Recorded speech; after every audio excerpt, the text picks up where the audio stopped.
Ujian yang dihadirkan kepada kita itu adalah bentuk sayangnya Allah kepada kita.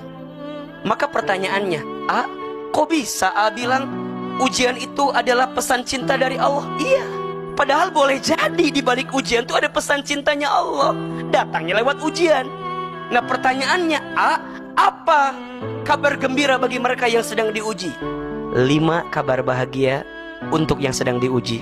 1, orang yang sedang diuji itu sedang diakui sebagai orang beriman. Maka kalau Allah ngasih ujian sama kita, Allah tuh ingin lihat seberapa baik iman kita kepada Allah. Orang saat diuji bukan makin jauh dari Allah, tapi makin dekat ke Allah. Dan disadari atau tidak, kadang kita itu bisa lebih dekat sama Allah kalau pas sedang punya masalah. Teman-teman gak pernah tahajud, tiba-tiba mau tahajud. Kita gak pernah tahajud, tiba-tiba tahajud.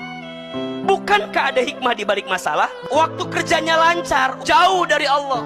Pas kerjanya mandek, tiba-tiba sholat tahajud dah. Gak pernah ke masjid jadi ke masjid. Bukankah itu nikmat? Teman-teman sayang, kadang ujian yang paling berat dalam hidup kita itu bukan ujiannya, tapi saat dikasih ujian, jadi jalan dekat ke Allah atau enggak. Karena ada yang dikasih ujian malah jauh dari Allah. Dia frustasi, dia stres. Makanya ada masa-masa teman-teman gak pernah nangis, tapi pas lagi dikasih masalah, teman-teman doa kemudian nangis. Nikmat atau tidak? Itu Allah sedang memelukmu, Allah sedang membelaimu, Allah sedang mendekatimu agar engkau segera kembali kepada Allah. Dan itu nikmatnya luar biasa. Maka hari ini untuk kita yang sedang diuji, yakinlah kita sedang diakui sebagai apa? Orang beriman. Yang kedua, orang yang sedang diuji itu orang yang sedang dijanjikan surga oleh Allah Subhanahu wa ta'ala. Ustadz, kenapa orang yang diuji masuk surga? Iya, makin berat ujiannya, makin besar sabarnya, makin terbuka pintu surga bagi dirinya. Diuji dia, makin berat ujiannya, maka makin besar sabarnya. Saat sabarnya makin besar, surganya terbuka untuk dirinya. Maka orang yang sedang diuji dijanjikan surga oleh Allah Subhanahu wa ta'ala. Yang ketiga, orang yang sedang diuji itu sedang dihapuskan dosa-dosanya. Kata Nabi SAW, tidaklah rasa sakit yang menimpa seseorang kecuali di saat itu Allah sedang hapuskan setiap dosa-dosanya. Kalau kita masih beriman, masih bertakwa kepada Allah, taat kepada Allah, tapi kita ngerasa bahwa kenapa ya, kok makin taat makin ujiannya tambah berat? Ada gak yang begitu kira-kira? Aku udah hijrah, tapi setelah hijrah malah tambah susah. Ada gak yang begitu kira-kira? Tolong catat jawabannya. Karena Allah sedang menghapuskan dosa-dosa kita sebelum hijrah itu. Mungkin waktu kita sebelum hijrah begitu banyak dosa kita, begitu banyak maksiat kita. Allah sayang sama kita, Allah uji kita, kita sabar dengan ujian itu. Maka di saat itu Allah sedang hapuskan dosa-dosanya. Dan itu puncak yang paling tinggi dari hikmah ujian yang Allah hadirkan. Ketika kita diuji, kita nerima dengan keadaan itu, kemudian kita merasa bahwa yang banyak dosa yang pernah kita lakukan, maka di saat itu bersih semua dosa-dosa kita. Makin berat ujiannya, makin ridha nerimanya, makin bersih setiap apa yang pernah kita lakukan.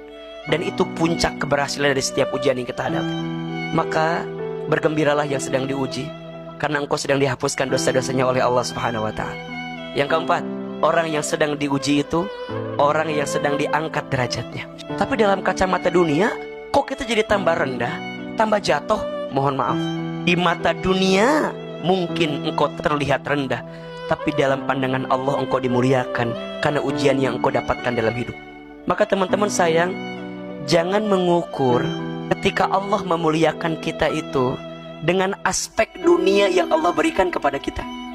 Teman-teman gak bisa bilang gini, oh dia kaya, lagi disayang sama Allah. Belum tentu. Dan kita juga gak bisa bilang gini, oh dia miskin, lagi dihinakan oleh Allah. Enggak juga. Ukuran kemuliaan pandangan Allah itu bukan karena harta yang banyak, bukan karena harta yang sedikit. Bukan. Ukuran kemuliaan bukan itu. Ukuran kemuliaan itu adalah ukuran yang dengan apapun Allah berikan dalam hidupnya membuat dia makin bertakwa kepada Allah. Itu berarti apa? Bukan tentang kayanya, bukan tentang miskinnya, bukan. Kalau semua itu jadi jalan dekat ke Allah, mulia. Tapi kalau semua itu nggak bikin dekat ke Allah, hina. Maka hari ini ukuran kemuliaan seseorang bukan pada aspek dunianya, tapi pada aspek saat dia menjadikan lebih dekat dengan Allah Subhanahu wa ta'ala. Kalau hari ini kita lagi diuji, dan dengan ujian itu bisa membuat kita makin dekat taat ke Allah, berarti lagi diangkat derajatnya. Dan yang kelima, apa kabar bahagia bagi orang yang sedang diuji? Allah sedang menyiapkan kebaikan dalam hidupnya. Barang siapa yang diinginkan oleh Allah kebaikan, maka Allah akan berikan musibah kepadanya. Allah berikan ujian kepadanya. Kita nggak mungkin dibentuk kalau kita nggak dibentur dalam hidup ini. Kita nggak mungkin terpelanting kalau kita nggak pernah ngalamin dibanting dalam hidup ini. Maka nikmatilah fase-fase sulit, fase-fase susah, fase-fase lagi diuji itu. Karena disitulah Allah sedang titipkan pesan cinta untuk kita.